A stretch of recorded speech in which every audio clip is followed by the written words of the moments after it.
In today's video, I am going to teach you how to change Roblox VNG to normal Roblox. If your account was switched to the Vietnam region and you are seeing the VNG version of the app, this walkthrough will get you back on the standard global Roblox in a clear official way. First, remove the Roblox VNG app from your phone or tablet. On Android or iOS, press and hold the Roblox VNG icon and choose Uninstall or Remove App. Don't worry, uninstalling the app does not delete your account, your items, or your progress. Everything tied to your profile lives on Roblox's servers. Just make sure you know your login details so you can sign back in later.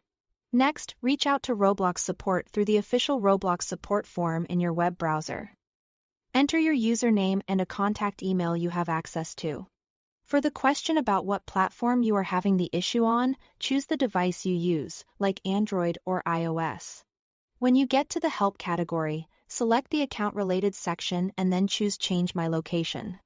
In the description box, clearly explain that your account was incorrectly moved to the Vietnam region, VNG, and request that it be reverted to your actual country. Keep your message polite, short, and specific.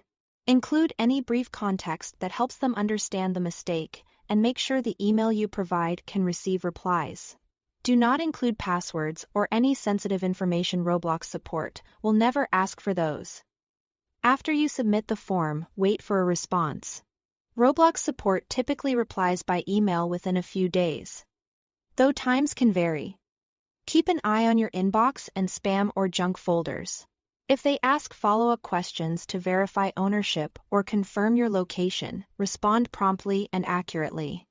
The goal here is for support to update your account's region on their end, so you can use the global app again once you receive confirmation that your region has been corrected. Reinstall the normal Roblox app from the official Google Play Store or Apple App Store. Search for Roblox by Roblox Corporation and download the standard global version. Open it, sign in with your existing account, and you should now be on the normal Roblox experience. If something still looks off, try signing out and back in, or restart your device to refresh the app data. That's it. Thanks for watching.